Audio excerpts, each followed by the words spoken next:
நண்பர்கள் அனைவருக்கும் வணக்கம். சம எண்ணிக்கையிலான மக்கள் பிரதிநிதித்துவம். நண்பர்கள் அனைவருக்கும் வணக்கம். சம எண்ணிக்கையிலான மக்கள் பிரதிநிதித்துவம் இதுதான் இப்போ தமிழ்நாட்டில் பேசப்பட்டுக்கிட்டு இருக்க முக்கிய பிரச்சனை. இதை ஏன் இப்போ பெரிய பிரச்சனையை பேசுகிறாங்க? ஏன்னா ஏற்கனவே 543 எம்பிக்கள் இருக்காங்க. அதில் சவுத் இந்தியா இவங்க 130 எம்பிக்கள் தான். ஸோ தமிழ்நாடு, கர்நாடகம், ஆந்திரா, கேரளா, தெலுங்கானா இந்த மாநிலங்கள்லாம் சேர்த்தோம் அப்படின்னா 130 எம்பிக்கள் தான் வருது. ஒடிசாலையும் இப்போ பிஜேபி அரசாங்கம் வந்துட்டதுனால ஸோ நம்ம அதில் நம்ம கணக்கெடுத்துக்க வேணாம். ஸோ இந்த மாநிலங்களை மட்டும் கணக்கெடுத்தோம் அப்படின்னாலே 130 எம்பிக்கள் தான் வருது. ஒடிசாயும் கூட சேர்த்துட்டோம் அப்படின்னா 151, 21 எம்பிக்கள் தான் வருவாங்க. 151 எம்பிக்கள் தான் வருவாங்க. கிட்டத்தட்ட 490க்கும் மேற்பட்ட எம்பிக்களோட கவுண்ட் நார்த் இந்தியா சைடு தான் இருக்குது. அதில் அவங்க 272 எம்பிக்கள் வெற்றி பெற்றுட்டாங்க அப்படின்னா அவங்க தனித்து ஆட்சி அமைக்கலாம். இப்போவே நம்ம கொஞ்சம் டேஞ்சரான சுச்சுவேஷனில் தான் இருக்கும். ஏன்னா ஏற்கனவே நமக்கு உரிய பிரதிநிதித்துவம் தரப்படலை. தென்னிந்திய மாநிலங்களுக்கு நிதி பகிர்வு கம்மியாக இருக்குது, வட இந்திய மாநிலங்களுக்கு அதிகமாக இருக்குது அப்படின்ற மாதிரி சொல்கிறாங்க. ஆனால் இதுக்கு ஒன்றிய அமைச்சர் அமித்ஷா அவர்கள் தமிழ்நாட்டோட எண்ணிக்கை குறையாது அப்படின்ற மாதிரி வாக்குறுதி கொடுத்துருக்காரு. இருந்தாலும் தமிழ்நாட்டோட எண்ணிக்கை அதிகரிக்கும் அப்படின்ற மாதிரியான வாக்குறுதி அவரோட பேச்சில் இல்லை. ஸோ கண்டிப்பாக தமிழ்நாட்டுக்கு இத்தனை சீட் இருக்கும் அப்படின்ற மாதிரியான உறுதியான தகவலும் கிடையாது. ஸோ தமிழ்நாட்டுக்கு குறையாது அப்படின்ற மாதிரியான மீனிங்கில் சொல்லியிருக்காங்க. ஸோ இந்த ஒரு இடத்துல தான் தமிழ்நாட்டுக்கு குறையாது, ஆனால் வட மாநிலங்களுக்கு கூடும். ஸோ ஒருவேளை தமிழ்நாட்டுக்கு கூடுனாலும் நமக்கு என்ன ரேஷியோவில் கூடுது, அவங்களுக்கு என்ன ரேஷியோவில் கூடுது, அதுதான் இங்கே பிரச்சனையாக இருக்குது. ஸோ மக்கள் தொகை அடிப்படையில் நம்ம கூட்டுவோம் அப்படின்னா தென்னிந்திய மாநிலங்கள் மக்கள் தொகையை கட்டுப்படுத்துறதுக்கு நிறைய விழிப்புணர்வு 20-30 வருஷங்களுக்கு முன்னாடியே மிகப்பெரிய விழிப்புணர்வு கொடுத்து அதன் மூலமாக மக்கள் தொகையை பெருமளவு கட்டுப்படுத்தியிருக்காங்க. ஆனால் அந்த அளவுக்கு பீகார், உத்தரப்பிரதேசம் போன்ற மாநிலங்கள் கட்டுப்படுத்தலை. ஸோ அதில் அவங்களுக்கு மக்கள் தொகை நிறைய பெருகிடுச்சு. அதனால அவங்களுக்கு அதிகமான ரெப்ரசன்டேஷன் கொடுக்கணும் அப்படின்றது எந்த வகையில் நியாயமாக இருக்கும்? ஸோ அப்போ தென்னிந்திய மாநிலங்கள் புறந்தள்ளப்படுறதா ஒரு எண்ணம் எல்லாருக்குமே இயலும். ஸோ அந்த ஒரு பயத்தை போக்குறதுக்கு ஸோ நம்மளோட பிரதிநிதித்துவம் உரிய வகையில் இருக்கணும் மக்களவையில் அப்படின்றதுக்கான ஒரு அனைத்து கட்சி கூட்டம் தான் நேற்று நடந்தது. இந்த அனைத்து கட்சி கூட்டத்தில் அதிமுக, காங்கிரஸ், விசிக, இந்திய கம்யூனிஸ்ட், மார்க்சிஸ்ட் கம்யூனிஸ்ட், இந்திய யூனியன் முஸ்லீம் லீக், பாமக, அப்புறம் தமிழக வாழ்வுரிமை கட்சி, மக்கள் நீதி மையம், தமிழக வெற்றிக் கழகம் உட்பட நிறைய கட்சிகள் கலந்து கொண்டாங்க. விஜயகாந்த் அவர்களோட தேமுதிகவும் கலந்து கொண்டது. இதில் எல்லா கட்சிகளும் இந்த ஒரு தீர்மானத்தை, அதாவது மறுவரையறை செய்யும் போது கரெக்டான ப்ரொபோர்ஷனில் இருக்கணும் அப்படின்ற மாதிரியான ஒரு தீர்மானத்தை ஆதரிச்சிருக்காங்க. ஸோ ஒன்று அதிகரிக்கக்கூடாது, அப்படி அதிகரித்தா அது ரேஷியோ கரெக்டாக இருக்கணும், தென்னிந்திய மாநிலங்களுக்கும் வட இந்திய மாநிலங்களுக்கும் சரியாக இருக்கணும் அப்படின்ற மாதிரியான ஒரு தீர்மானத்தை ஆதரிச்சிருக்காங்க. ஸோ இது சம்மந்தமாக தென்னிந்திய அளவில் எம்பிக்கள் கொண்ட ஒரு குழு அமைக்கப்படும் அப்படின்ற மாதிரியான ஒரு தீர்மானத்தையும் ஆதரிச்சிருக்காங்க எல்லாருமே. ஸோ எல்லாருமே ஆதரிச்சிருக்காங்களே, ஒரு சிறப்பான விஷயம் தானே அப்படின்ற மாதிரி நம்ம நினைக்கலாம். ஆனால் அங்கே ஆதரிச்சுட்டு வெளியில் அதிமுக என்ன சொல்லியிருக்காங்க அப்படின்னா, இது தேவையில்லாத ஒன்று, அந்த மாதிரி எந்த ஒரு ப்ரொப்போசலும் எழலை, ஸோ மக்கள் தொகை கணக்கெடுப்பும் இன்னும் நடக்கலை அப்படின்ற ஒரு சூழ்நிலையில் இந்த அனைத்து கட்சி கூட்டம் தேவையற்றது அப்படின்ற மாதிரி அதிமுக சொல்லியிருக்காங்க.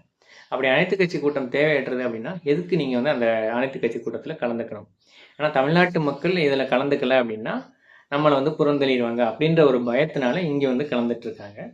இருந்தாலும் ஒன்றிய அரசோட அந்த ஒரு கூட்டணி அப்படின்ற மாதிரியான பேச்சுக்கள்லாம் இப்போ போயிட்டுருக்கு. ஸோ அதில் எதுவும் பிரச்சனைகள் வந்துருமோ அப்படின்றதுனால இப்போ அது தேவையற்றது அப்படின்ற மாதிரி ஒரு இரட்டை நிலைப்பாடு அதிமுக எடுக்கிறாங்க.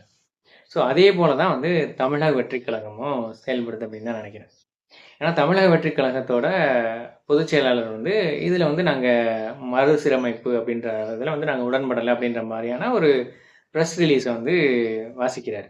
ஸோ அதுலேயும் அவங்க கேட்குறாங்க, நான் அந்த ப்ரெஸ் ரிலீஸே படிச்சிடவா அப்படின்ற மாதிரி அதை அப்படியே படித்து காட்டுறாரு. அவர் தமிழக வெற்றிக் கழகத்தோட ஒரு பொதுச் செயலாளர், அவர் எப்படி பேசணும் அப்படின்றது அது ஈஸியாக தெளிவாகவே இந்த ஒரு சின்ன விஷயந்தான். இதை சரி ஓகே, அவரோட அந்த ப்ளஸ் அண்ட் மைனஸ்குள்ளே நம்ம போக விரும்பலை. இதில் தமிழக வெற்றிக் கழகத்தோட தலைவர் விஜய் வெளியிட்ட அறிக்கையை தான் இப்போ பேசுபொருளாக இருக்குது. ட்விட்டரில் அந்த அறிக்கையை போட்டிருக்காரு. அதில் நிறைய விஷயங்கள் சொல்லியிருக்கிறார். ஸோ ஏற்கனவே 543 எம்பிக்கள் இருக்காங்க. அவங்களுக்கே பேலட் முறையில் தான் கேள்வி நேரம் அனுமதிக்கப்படுது. ஸோ நிறைய பேர் தங்களோட கருத்துக்கெல்லாம் இங்கே பேச முடியல. ஏற்கனவே வந்து அங்கே சப்ரஸ் பண்ணப்படும் போது இன்னும் அதிகமான எம்பிக்கள் வந்து அங்கே எதுக்கு? ஸோ ஒரு அலங்கார பொம்மைகளாக அந்த எம்பிக்கள் அங்கே இருக்கிறதுக்கான என்ன பயன் அப்படின்ற மாதிரி கேட்டிருக்காரு. இப்போ மக்களோட தேவைகள் வந்து அடிப்படை வசதி, வேலையின்மை, ஸோ அதுக்கப்புறம் தரமான கல்வி, மருத்துவ வசதி, சுகாதாரம், சாலை வசதி, இந்த மாதிரியான பிரச்சனைகள் தான், அடிப்படை பிரச்சனைகள் தான் இப்போ தீர்க்கப்பட வேண்டியிருக்கு. அந்த ஒரு சூழ்நிலையில் இப்போ எம்பிக்களை அதிகப்படுத்துகின்ற ஒரு பிரச்சனை வந்து ஒரு முக்கியமான பிரச்சனை கிடையாது. இதுக்கு அவ்வளோ முக்கியத்துவம் கொடுக்கறது தேவை கிடையாது அப்படின்ற மாதிரி சொல்லியிருக்கிறாரு. ஸோ அதுக்கு வந்து சஜஷனாக வந்து சில விஷயங்களும் அவர் சொல்லியிருக்கிறாரு. ஸோ பிரிட்டிஷ் அரசு மாதிரி தான் இங்கேயும் செயல்படுது. அங்கே இருக்கிற மாதிரி பிரைம் மினிஸ்டர் கொஸ்டின் அவர் அப்படின்றது இங்கே வந்து ஒரு நடைமுறை கிடையாது. ஸோ அந்த மாதிரியான நடைமுறைகள் இங்கே வந்து நடைமுறைப்படுத்தப்படணும். தேர்தல் வந்து நியாயமான முறையில் நடத்தப்படும். தேர்தல் ஆணையர்கள் நியமனம் வெளிப்படைத்தன்மையாக இருக்கணும். நீதிபதிகள் நியமனத்திலையும் வந்து வெளிப்படைத்தன்மை இருக்கணும். அது போக வந்துட்டு இந்த மாநில சுயாட்சி, நிதி பகிர்வு, இந்த மாதிரியான பிரச்சனைகள்லாம் பேசியிருக்கிறார். ஸோ இதெல்லாம் வந்து சரிதான். ஸோ இந்த மாதிரி பிரச்சனைகள் வந்து எல்லாமே இருக்குது. அதில் எல்லாம் நல்ல கருத்து சொல்லியிருக்காரு. இது எல்லாத்தையும் சொல்லிட்டு கடைசியில் வந்துட்டு இது ஒரு முக்கிய பிரச்சனை கிடையாது, ஸோ இதை தவிர வந்து நம்ம பேச வேண்டிய பிரச்சனைகள் நிறையா இருக்குது அப்படின்ற மாதிரி சொல்லும்போது தான் இங்கே வந்து நமக்கு ஒரு சந்தேகம் எழுது. ஸோ மக்கள் தொகை கூடும்போது வந்து பட்ஜெட் கூடும், ஸோ அந்த நிதி பகிர்வு கூடும். ஸோ அந்த மாதிரி வந்து அதை கவனிக்கிற அந்த எம்பிக்களோட எண்ணிக்கையும் கூடித்தானே ஆகணும். அப்போ தானே வந்து அது ஒரு கரெக்டான ஒரு நடைமுறைன்றது இருக்கும். ஏன்னா முன்னாடி இருக்கிற மாதிரியே வந்து இருக்கிற ஃபியூச்சருக்கு எல்லாத்துக்குமே நம்ம அதேபடியே வந்து நம்ம ஃபாலோ பண்ண முடியுமா? ஏன்னா இருக்க மக்கள் தொகை கூடும்போது அந்த எம்பிக்களோட எண்ணிக்கையும் கூடித்தான் ஆகணும். அப்போ தான் வந்து அவங்களுக்கான நிதி பகிர்வு கூட வரும். ஸோ நிதி பகிர்வு கூட வரும்போது மக்களுக்கான அந்த ஒரு நலத்திட்டங்களும் கூட வரும். ஸோ அந்த ஒரு சூழலில் எம்பிக்களோட கூடுதல் அப்படின்றது வந்து இன்றியமையாதது. ஆனால் அது வந்து கரெக்டான முறையில் வந்து நம்ம ப்ரொப்போர்ஷன் வந்து கரெக்டாக இருக்கணும். ஸோ இந்தியா முழுக்க வந்து ஒரு சட்டம் இருக்குது. அந்த ஒரு சட்டத்தை நம்ம வந்து ஃபாலோ பண்ணுறோம். அதன்படி வந்து நம்ம மக்கள் தொகையை கட்டுப்படுத்துகிறோம். ஸோ மக்கள் தொகையை கட்டுப்படுத்தின மாநிலங்களுக்கு இன்னும் பெனிஃபிட்ஸ் தான் அதிகமாக கொடுக்கணும். அதை விட்டுட்டு அவங்கள தண்டிக்கும் வகையில் செயல்படக்கூடாது அப்படின்றதுக்காக தான் இந்த அனைத்து கட்சி கூட்டம் நடந்தது. ஸோ இப்போ இதுவே வந்துட்டு எங்களை விஜய் அவர்களுக்கு வந்து அவங்களோட துறையிலேருந்தே ஒரு எக்ஸாம்பிள் சொல்லலாம். ஏன்னா இப்போ வந்து பூவே உனக்காக படம் வந்து இப்போ ரிலீஸ் ஆனால் இவங்க எத்தனை தியேட்டரில் ரிலீஸ் பண்ணுவாங்க? கிட்டத்தட்ட 800 தியேட்டர்கள் ரிலீஸ் பண்ணுவாங்க. இதுவே பூவே உனக்காக வந்து 1990s ரிலீஸ் ஆகும்போது எத்தனை தியேட்டர்கள் ரிலீஸ் ஆகிருக்கும்? அதிகபட்சம் 200 to 300 இந்த தியேட்டர்கள் தான் ரிலீஸ் ஆகிருக்கும். முக்கியமான பிரைம் சிட்டிஸ், அதுக்கப்புறம் வந்துட்டு முக்கியமான நகராட்சிகள், இந்த மாதிரியான தியேட்டர்களில் தான் ரிலீஸ் ஆகிருக்கும். அதுக்கப்புறம் வந்து சிறிய நகராட்சிகள், பேரூராட்சிகள், இந்த மாதிரியான இடங்கள்லாம் செகண்ட் ரிலீஸ் தான் ஆகிருக்கும். ஆனால் இப்போ வந்து கோட் படம் அப்படி ரிலீஸ் ஆச்சா? கிட்டத்தட்ட 800 தியேட்டர்கள் கிட்ட ரிலீஸ் ஆன மாதிரி சொல்கிறாங்க. அப்படி இருக்கும்போது ஏன் வந்து 800 தியேட்டர்களில் நீங்கள் ரிலீஸ் பண்ணுறீங்க? ஏன்னா எல்லா மக்களும் வந்து பார்த்தாகணும் உங்கள் படத்தை ஃபஸ்ட் டே ஃபஸ்ட் ஷோவே. ஸோ அந்த மாதிரியான ஒரு எக்ஸ்பீரியன்ஸை நீங்கள் கொடுக்கணும் அப்படின்றதுக்காக தான் 800 தியேட்டர்களில் ரிலீஸ் பண்ணுறீங்க. ஸோ இப்போ அதுக்கான வசதிகளும் வந்துருச்சு. ஸோ அதனால் வந்து 800 தியேட்டர்கள் ரிலீஸ் பண்ணுறீங்க, நிறையா பேர் போய் பார்க்குறாங்க.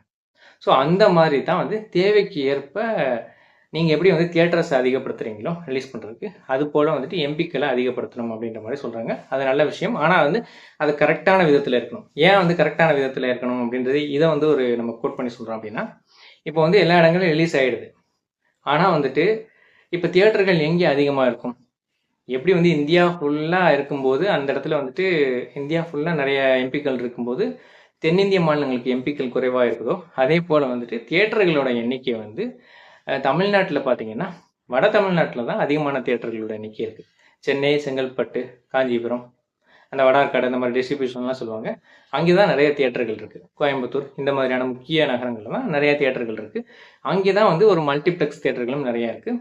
ஸோ அங்கே தான் வந்து நிறைய தியேட்டர்கள் ரிலீஸ் ஆகும், மக்கள் நிறையா போய் பார்ப்பாங்க. அதுவே வந்து தென் தமிழகத்தில் பெரிய நகரங்களாக இருந்தாலும் சரி, அந்த இடங்கள் எல்லாம் வந்து 1-2 தியேட்டர்கள் தான் இருக்கும். அதிகபட்சம் ஒரு 5 தியேட்டர்கள் 6 தியேட்டர்கள் தான் இருக்கும். அந்த 5-6 தியேட்டர்களுக்குள்ள ஒரு 2-3 படம் வந்துச்சு அப்படின்னா இவரோட படம் வந்து ஒரு தியேட்டரோ அல்லது 2 தியேட்டர்கள் தான் ரிலீஸ் ஆகும். ஆனால் இங்கே இருக்கிற மக்கள் தொகை எல்லாருமே அந்த தியேட்டரில் போய் பார்த்துட முடியுமா? பார்க்க முடியாது. அதாவது வந்து எப்படி வந்து பிளாக்ல டிக்கெட் விற்று அதிகமான காசு கொடுத்து இவங்க வந்து நிறைய பேர் பார்த்துட்றாங்களோ, ஸோ அதன் மூலமாக இவங்களுக்கு வந்து அதிகமான வருமானம் வந்து கிடைக்கிது. ஸோ தியேட்டர் ஓனர்களுக்கும் சரி, அந்த ப்ரொடியூசருக்கும் சரி, அதிகமான அமௌண்ட் இப்போ வந்து ஒரு 200 டிக்கெட்டு 1000 கொடுத்து பார்க்கும்போது அந்த இடத்துல இவங்களுக்கு அதிகமான வருமானம் வருது. ஸோ அது போல தான் வந்துட்டு ஒரு குறிப்பிட்ட இடத்துல வந்து குவிச்சு இப்போ வந்து வட இந்திய மாநிலங்களுக்கு அதிகமான எம்பிக்களை கொடுத்து அதன் மூலமாக அவங்க வந்து ஜெயிச்சு ஒரு ஆட்சியை வந்து பிடிச்சிடுறாங்க. அப்படின்னா வந்து தென்னிந்திய மாநிலங்களுக்கு அங்கே வந்து ரெப்ரசன்டேஷன் கம்மியாகும். எப்படி வந்து படத்தில் வந்து ரிலீஸ் பண்ணும்போது வந்து தென் தமிழ்நாட்டில் வந்து அதிகமான மக்கள் வந்து படத்தை பார்க்க முடியலையோ, அதே போல தான் வந்து இப்போ வட இந்தியாலையும் வந்து நம்ம அந்த எம்பிக்களோட கவுண்டை சொல்கிறோம். இது வந்து ஒரு விஜய் அவர்களுக்கு அவரோட திரைத்துறையை வச்சு ஒரு எக்ஸாம்பிள் கொடுக்கணும் அப்படின்றதுக்காக தான் சொல்கிறேன். அதுக்காக வந்துட்டு படம் பார்க்குறதையும் அந்த எம்பிக்களோட அந்த ஒரு விஷயத்தையும் வந்து நம்ம கம்பேர் பண்ணல. இதையும் அதையும் வந்து நம்ம வந்து ஒரே இடையில வைக்கல. ஸோ அந்த ஒரு எடுத்துக்காட்டுக்காக தான் சொல்கிறேன். இது வந்து ஒரு முக்கியமான பிரச்சனை கிடையாது. மக்களுக்கு தீர்க்க வேண்டிய நிறைய பிரச்சனைகள், அடிப்படை தேவைகள், இது சம்மந்தமான நிறைய பிரச்சனைகள் இருக்கு அப்படின்ற மாதிரி சொல்லியிருக்காரு. இது வந்து ஒரு திசை திருப்பும் முயற்சி அப்படின்ற மாதிரி தான் நினைக்கிறேன். அதுக்கும் வந்து ஒரு கரண்ட் ட்ரெண்டிங்கான நியூஸை வச்சே நம்ம ஒரு எக்ஸ்பிளனேஷன் கொடுத்துடலாம். இப்போ இந்தியா ஆஸ்திரேலியா மேட்சஸ் வந்து நீங்கள் பார்த்தீங்க, இந்தியா வின் பண்ணிட்டாங்க. ஸோ இந்த மாதிரி இந்தியா ஆஸ்திரேலியா மேட்ச் நிறையா நடந்திருக்கும். ஆஸ்திரேலியாவை வந்து பொதுவாகவே வந்து அவங்க தோக்க போகிறாங்க அப்படின்னா வந்து ஸ்லெட்ஜிங் பண்ண ஆரம்பிச்சிடுவாங்க. எப்படி வந்து எதிரணி வெற்றி பெற போகுது அப்படின்னா அந்த வெற்றியை தடுக்கணும் அப்படின்றதுக்காக வந்து ஸ்லெட்ஜிங் பண்ணுவாங்க. அவங்கள வந்து ஏதாவது வந்து சின்ன சின்ன அவங்களோட கெட்ட வார்த்தைகள் இந்த மாதிரி ஏதாவது யூஸ் பண்ணி அவங்கள வந்து கொஞ்சம் எமோஷனாக வைப்பாங்க. ஸோ அந்த கேமோட கான்சன்ட்ரேஷன்லேருந்து விலக வச்சு ஸோ அவங்கள வந்து ஈஸியாக விக்கெட் எடுப்பாங்க. அந்த மாதிரி ஸ்லெட்ஜிங் பண்ணும்போது நான் உன்னை அடிச்சு காட்டுறேன் பாரு அப்படின்ற மாதிரி வந்து பேட்ஸ்மேன் வந்து அதிகமாக வந்து ரன் அடிக்கணும் அப்படின்னு சொல்லிட்டு போயிட்டு பெரிய ஷாட்டுக்கு போயிட்டு அவுட் ஆயிடுவாங்க. இந்த இடத்துல அவங்களோட கான்சன்ட்ரேஷனை வந்து டைவெர்ட் பண்ணுறதுக்காக ஆஸ்திரேலியா அணி ஸ்லெட்ஜிங் அப்படின்ற ஒரு வித்தையை வந்து பயன்படுத்துவாங்க. ஸோ அந்த மாதிரி தான் வந்து இப்போ ஒரு கோர் இஷ்யூவில் இது வந்து ஒரு பிரச்சனையே இல்லை அப்படின்னு சொல்கிறது வந்து இந்த ஒரு விஷயத்துலேருந்து முக்கியமான விஷயத்துலேருந்து திசை திருப்புறது அப்படின்ற மாதிரி தான் நினைக்கிறேன். ஏன்னா இந்த விஷயத்தை வந்து எல்லாருமே பேசி இது வந்து இந்தியா ஃபுல்லாக ஒரு மூமெண்ட்டாக மாறிடுச்சு அப்படின்னா இது வந்து அரசுக்கு ஒன்றிய அரசுக்கு எதிராக போகும் அப்படின்றதுனால இது ஒரு பெரிய பிரச்சனையே கிடையாது அப்படின்னு சொல்லிட்டு இதை வந்து மக்கள் வந்து ஓரளவு ஒரு முக்கியமான பிரச்சனை அப்படின்னு நினைச்சாலும் இது ஒரு பெரிய பிரச்சனை கிடையாது, அதை விட முக்கியமான பிரச்சனைகள் நிறைய இருக்குது அப்படின்றது சொல்கிறது வந்து மக்களை வந்து கொஞ்சம் டைவெர்ட் பண்ணுறது அப்படின்ற மாதிரி தான் நான் நினைக்கிறேன். இந்த அறிக்கையை பற்றி மொத்தமாக சொல்லணும் அப்படின்னா ஒரு தலைவாழை இலையில் வந்துட்டு கூட்டு பொரியல் ஸ்வீட்ஸு இந்த மாதிரி நிறையா சாப்பாடு போட்டு கடைசியாக வந்து பாகற்காய் கூட்டு வச்சோம்னா எப்படி இருக்கும், ஒரு கசப்பாக இருக்கும். அந்த மாதிரி தான் வந்து எல்லாத்தையும் வந்து நல்லா பரிமாறிட்டு கடைசியில் வந்து பாகற்காய் கூட்டு வச்ச மாதிரி வந்து இது ஒரு பிரச்சனையே இல்லை அப்படின்ற மாதிரி சொல்லியிருக்காரு. சந்தானம் அவர்கள் வந்து அந்த ஒரு காமெடியில் சொல்லுவாங்கள்ல, சக்கரை பொங்கலுக்கு வடகரி அப்படின்னு சொல்லிட்டு அந்த கலகலப்பு படத்தில் விமல் சொல்லுவார், சக்கரை பொங்கலுக்கு வடகரி மாதிரி இருக்குது அப்படின்னு. அந்த மாதிரி தான் வந்து அந்த 3 பாயிண்ட்டும் இந்த கடைசி பாயிண்ட்டும் வந்துட்டு சக்கரை பொங்கலுக்கு வடகரி அப்படின்ற மாதிரி வந்து இருக்குது. ஸோ வந்து தமிழக வெற்றிக் கழகம் ஒரு மாற்று சக்தியாக உருவாகிட்டு வருது அப்படின்ற மாதிரி வந்து நீங்கள் சொல்கிறீங்க.